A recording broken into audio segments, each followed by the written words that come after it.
Hello everyone, मैं हूं आशीष पाल और आप देख रहे हैं मेरा यूट्यूब चैनल स्टडी व्यू। आज की इस वीडियो में हम बात करेंगे प्लांट और एनिमल टिश्यू के बारे में और जानेंगे कुछ इसके इम्पॉर्टेंट फैक्ट और इम्पॉर्टेंट क्वेश्चंस के बारे में। तो चलिए स्टार्ट करते हैं और पहला ही क्वेश्चन है, निम्नलिखित में से किस ऊतक में कोशिका जीवित होती है और लंबी और कोनों पर अनियमित रूप से स्थूल होती है? तो ऑप्शन ए है पैरेन्काइमा, स्क्लेरेन्काइमा या एरेन्काइमा या कोलेन्काइमा। तो देखिए जो इसका आंसर है वो है कोलेन्काइमा। आप ये बात समझिए कि किसी भी जो प्लांट टिश्यू होता है, प्लांट टिश्यू दो भागों में बांटा जाता है। एक भाग होता है उसका मेरिस्टेमेटिक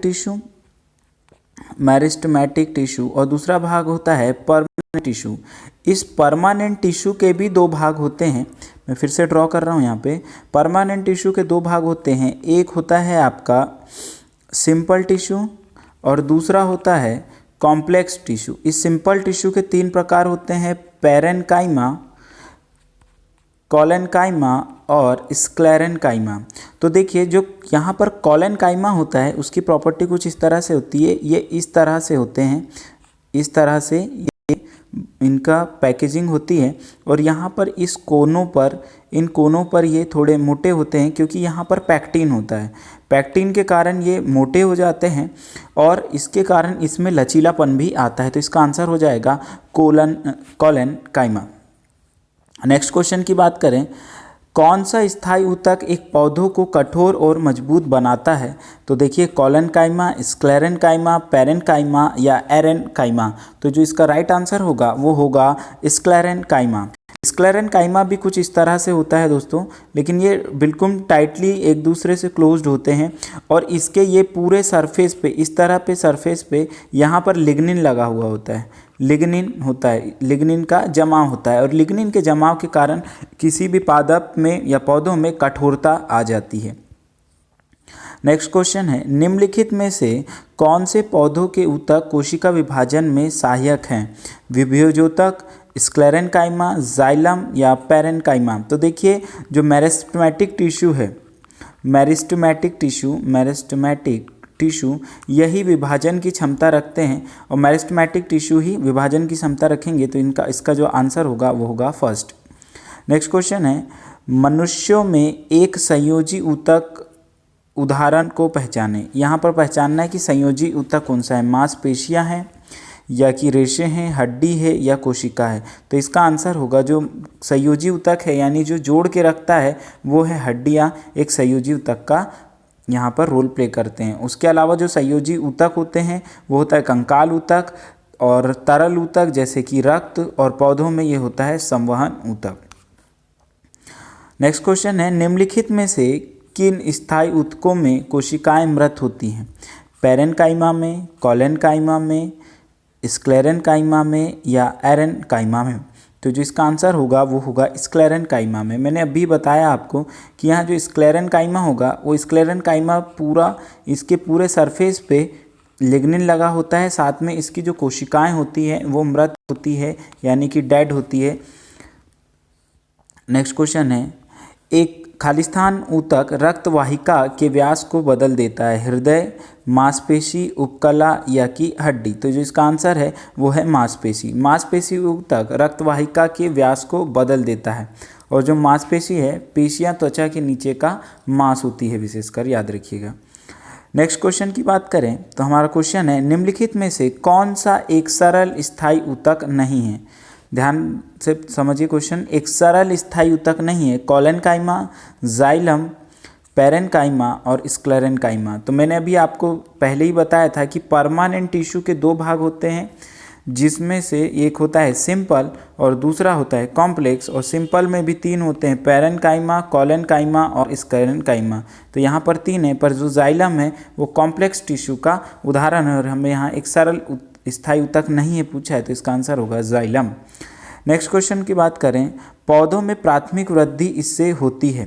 वेरी इंपॉर्टेंट क्वेश्चन। लंबवत विभेदोतक, अधिक विभेदोतक या कि पार्श्व विभेदोतक या शीर्ष विभेदोतक। तो देखिए यहाँ पर ए बी सी और डी, ऑप्शन बी है आपके पास सी और डी, बी सी और डी ऑप्शन, या ए बी और ए बी डी ऑप्शन। तो यहाँ पर जो होगा इसका आंसर वो होगा सी और डी, यानी यहाँ पर सी और डी अधिक विभेद्योतक और शीर्ष विभेद्योतक इसके प्राथमिक वृद्धि के लिए उत्तरदायी होते हैं। नेक्स्ट क्वेश्चन की बात करें तो क्वेश्चन है the flexibility in the plant is due to dash tissue. ठीक है, very important question. Xylem, collenchyma, sclerenchyma या फ्लोएम। तो अभी मैंने जैसे बताया कि फ्लेक्सिबिलिटी होती है वो होती है कॉलेनकाइमा के कारण। नेक्स्ट क्वेश्चन की बात करें, कौन सा ऊतक पौधों को कठोर और दृढ़ बनाता है? तो देखिए जाइलम, कॉलेनकाइमा, स्क्लेरेनकाइमा या कि पेरेनकाइमा। तो आंसर हो जाएगा स्क्लेरेनकाइमा। ये अभी मैंने इसके पहले भी इसको एक्सप्लेन किया था।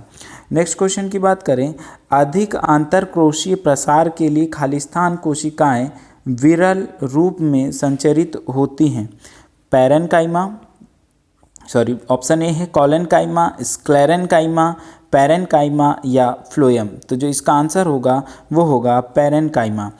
पेरेनकाइमा में जो होता है अधिक अंतरकोशीय स्पेस पाया जाता है, इस बात को याद रखिएगा, क्योंकि इनकी जो कोशिकाएं होती हैं वो अनियमित शेप की होती हैं।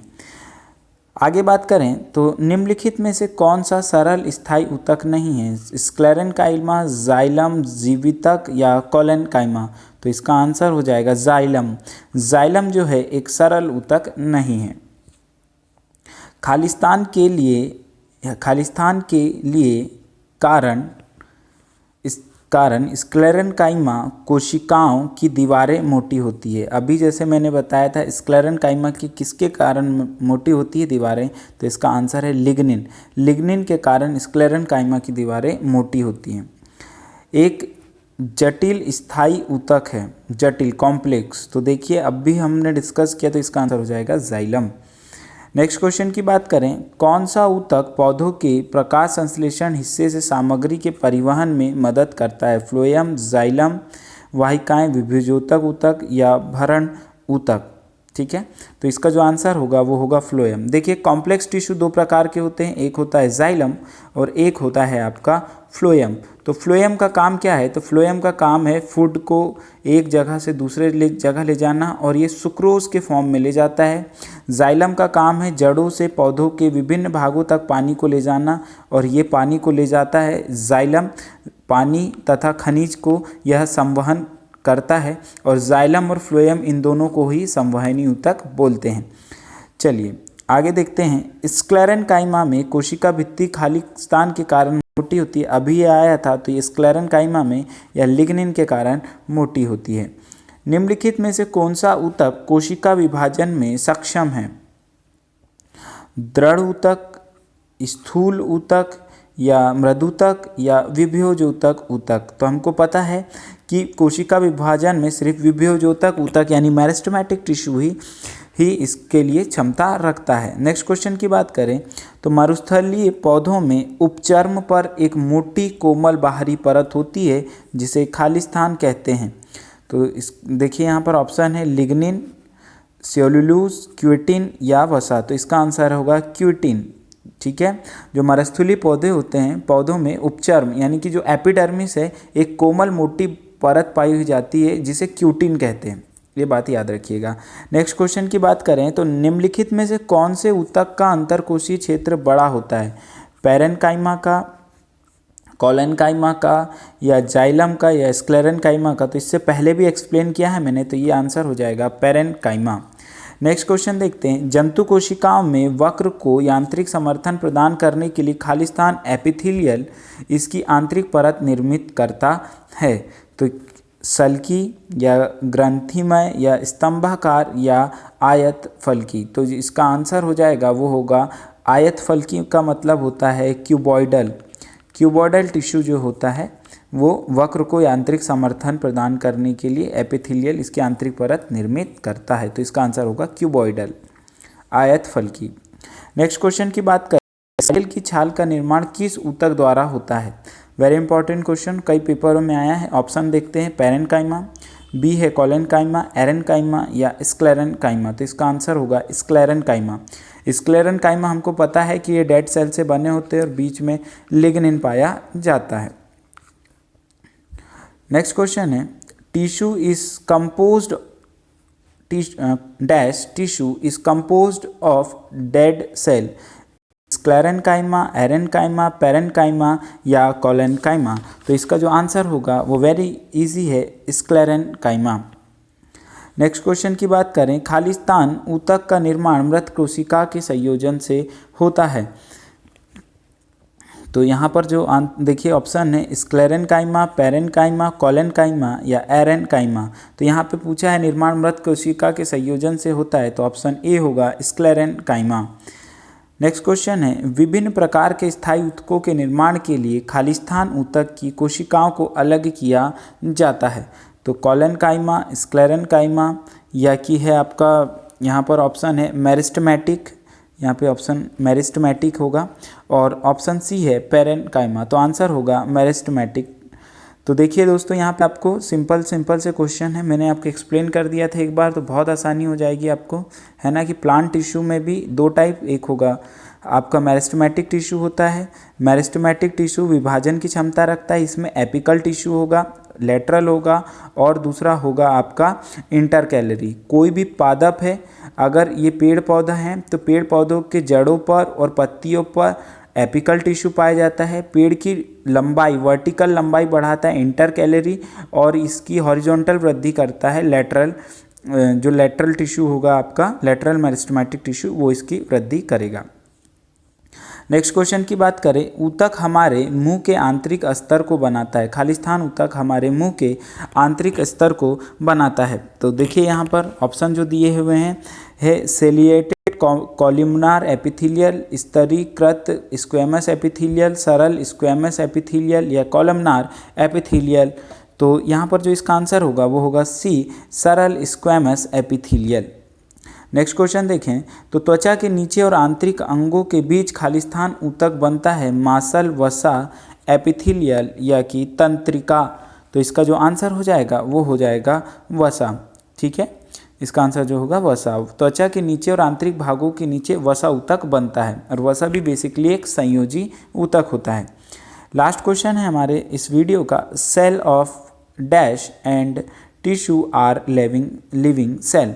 तो देखिए यहाँ पर parenchyma and collenchyma, collenchyma and sclerenchyma, parenchyma and sclerenchyma and tracheids यहाँ पर है दोस्तों, यहाँ पे टीचर लिखा गया है, जबकि इसका यहाँ पे होगा ऑप्शन ट्रैकियार्ड्स। तो देखिए पहले पेरेन्काइमा जो होता है, पेरेन्काइमा और कोलेन्काइमा जो ऐसे दो टिश्यू हैं जिनके जो सेल होते हैं वो दोनों ही लिविंग होते हैं, यानी जीवित सेल होते हैं। तो इसका आंसर होगा फर्स्ट, पेरेन्काइमा एंड कोलेन्काइमा। तो उम्मीद हो दोस्तों आपको वीडियो पसंद आया होगा, और अगर वीडियो पसंद आता है, और मैं आपसे ये कहूँगा कि पेपर के दृष्टिकोण से इसे बार बार देखते रहें, और यहाँ से आप क्वेश्चंस को अगर पढ़ते हैं तो पेपर में ज़रूर डेफिनेटली आपको 1 नंबर का क्वेश्चन जो होगा उससे बन रहा होगा। दोस्तों अगर वीडियो अच्छा लगे तो लाइक करें, सब्सक्राइब करें, और अपने दोस्तों को भी इस वीडियो को शेयर करें। आपका ये वीडियो देखने के लिए बहुत बहुत धन्यवाद।